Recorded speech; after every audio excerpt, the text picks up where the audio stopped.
Oh, Hello, how you doing? all right. Very good. Yeah. Beautiful. Beautiful place. Yeah. Yeah. So nice. Yeah. There's a movie playing in the auditorium if you are interested as well. Okay. The voices from old Fort-Росс, back to life.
In an old cemetery, wood crosses stand like sentries, keeping watch over a time long past.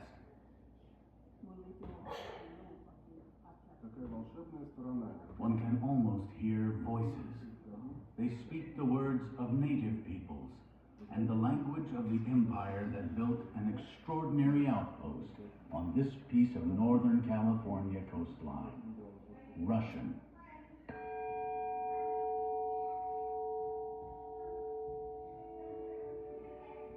Perched on a flat bluff overlooking a sheltered Pacific cove is Fort-Росс, now a California State Historic Park. From 1812 through 1841, Fort-Росс was Russia's southernmost settlement in America. Founded as a base for hunting fur seal and sea otter, it also grew food for Russian colonies in Alaska. It evolved into a center for farming, ranching, timber harvests, and shipbuilding. This remarkable crossroads of time, place, and cultures had a profound influence upon California, and an impact that endures 200 years after the Russians departed.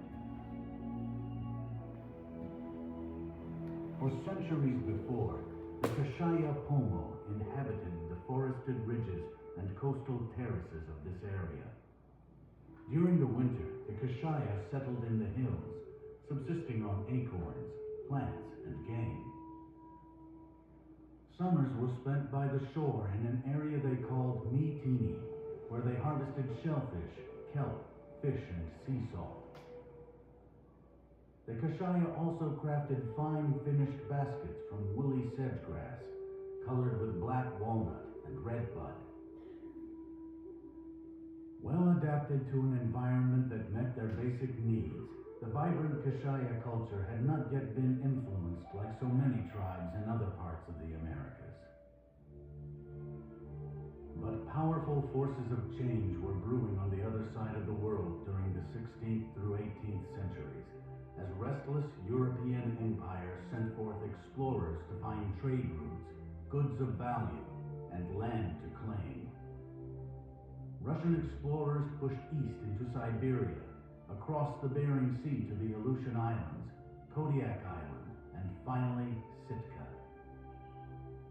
They were seeking the warm and waterproof pelts of fur so highly valued from China to Europe. The growth of this trade led to permanent posts in the Aleutians, where Russians enlisted skilled native Alaskan hunters in their swift and agile kayaks called baydarkas. But growing food in the harsh Arctic climate was difficult, and shipping supplies from European Russia proved costly and unreliable. The Russian-American company's outposts were plagued by malnutrition and disease. In response, Russian-American manager-in-chief Alexander Baranov ordered his top assistant, Ivan Kuskov, to lead an expedition to California to search for a settlement from which to supply Alaska. He established a base at Bodega Bay, some 60 miles north of the Spanish Presidio of San Francisco, where he made contact with the Coast Miwok people. Nearby, he found plentiful fresh water, timber, pasture, and farmland. In 1812, Kuskov moved his base further up the coast to a site not easily accessible or vulnerable to attack by the Spanish, nor was it near British claims further north. He was accompanied by 25 Russians, mostly craftsmen, and 80 Alaskan natives who brought along 40 Baidarkas for hunting. In the oral tradition of the Kashaya, the arrival is still accounted for 2 centuries later through the story passed down by Lucaria Aipal Myers. Pakotin kahuledataw akatin sidedin washibal wada datu wupikam sidalo bacho bi mulido akayo baki achatibi ya acha ya cuma min shitima mu acha. Using the plentiful redwood trees, the craftsmen set about building a traditional Russian stockade, with log buildings similar to those found in Siberia and on Alaska's Sitka Island. 2 blockhouses were constructed, each 2 stories high and with ports for cannons, flying the flag of the Russian-American Company. The new colony was named Settlement Ross, a poetic nod to Imperial Russia. By 1817, the interior of the stockade included warehouses, barracks, and a well-furnished residence for Kuskov, with the first glass windows in California.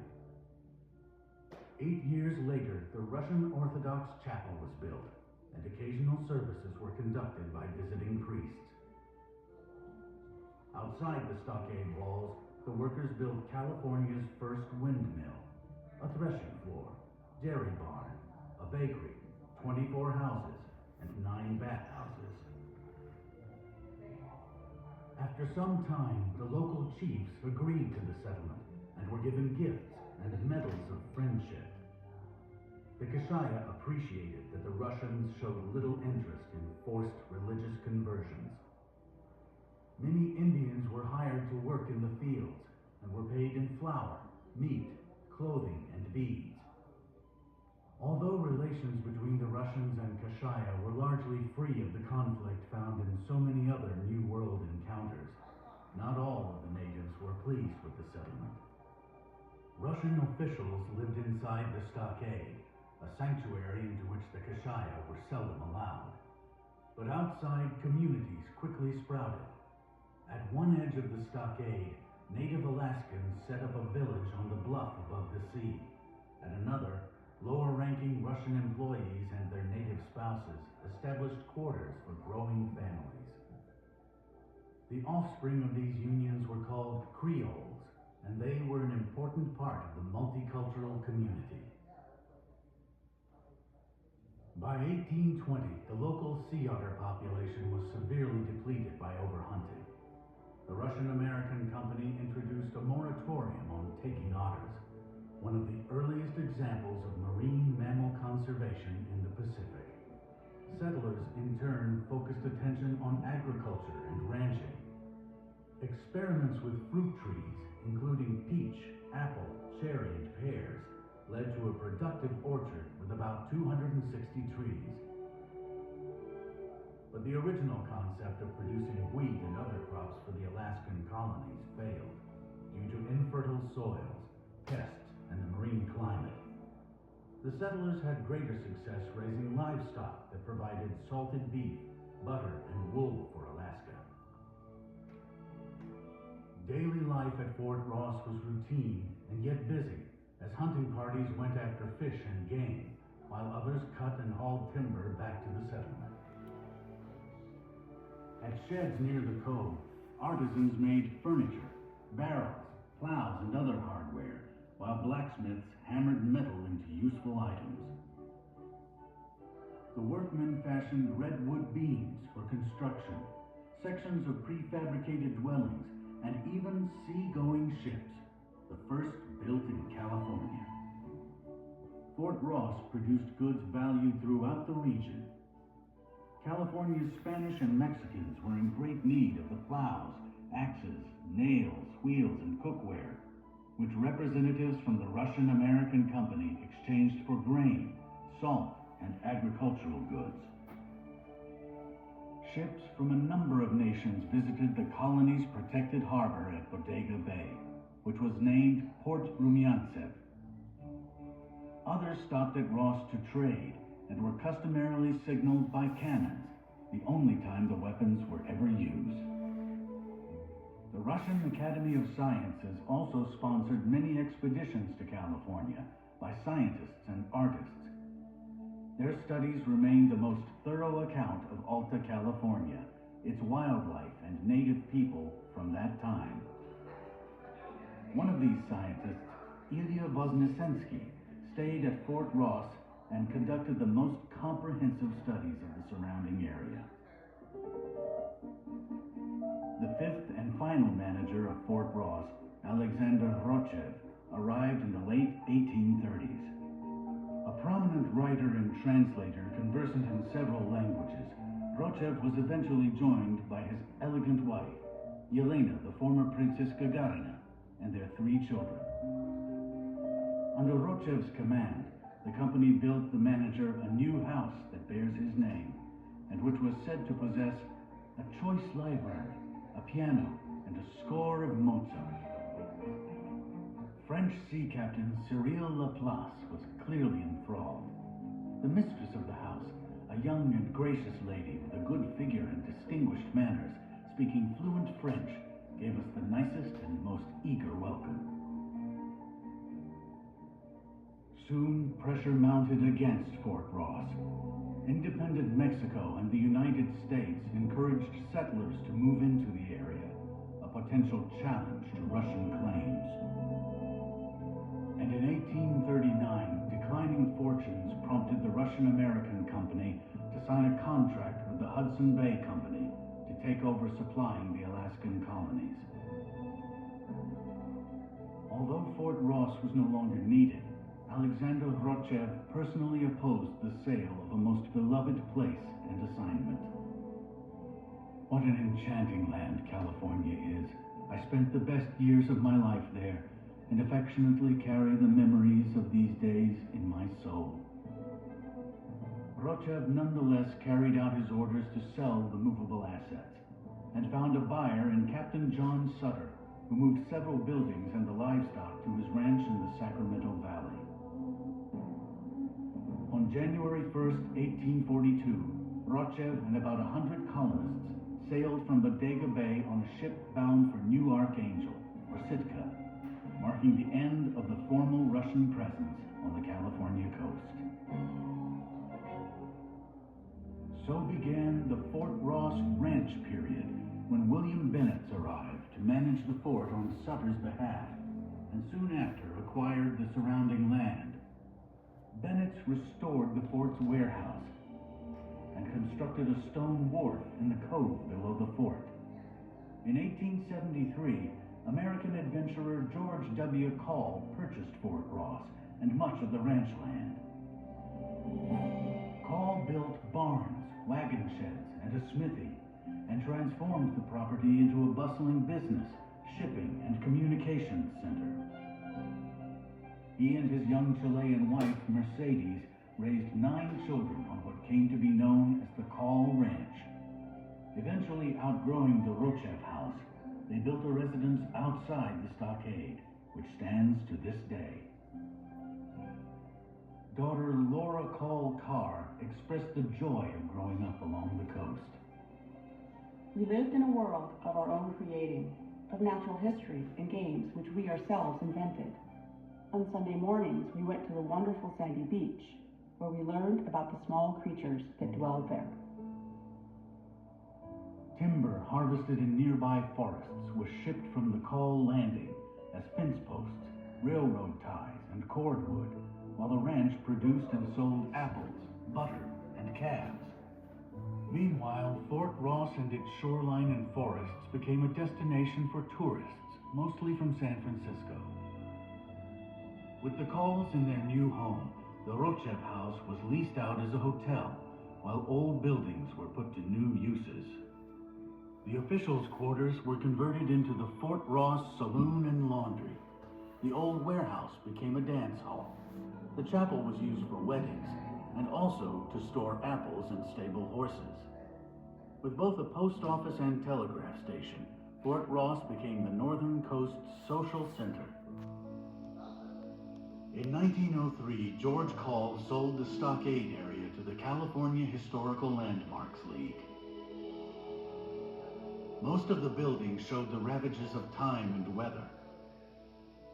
And finally, the great 1906 earthquake on the nearby San Andreas Fault caved in the chapel's walls. A painstaking process of reconstruction began. The chapel has since been rebuilt several times and the Rochev house refurbished. Today's park attracts some 1 million visitors annually, including more than 6,000 school children on field trips. Some participate in the environmental living program and spend a night experiencing life as the young people of Fort Ross did some 2 centuries ago. The touchstones of the period are tangible, and the artifacts of daily life, and at the graves in the cemetery. The orchard still produces fruit from gnarled trees, some from seeds of trees planted nearly 200 years ago. Place names, such as the Russian River and Russian Gulch, are constant reminders of the old colony.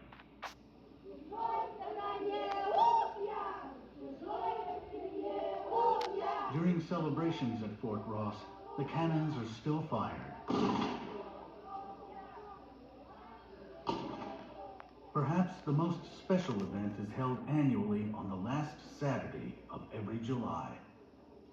On Cultural Heritage Day, thousands of visitors attend, many wearing historical dress, and reenact tasks and scenes that might well have taken place at the colony. In the Cove, Baidarkas glide once again.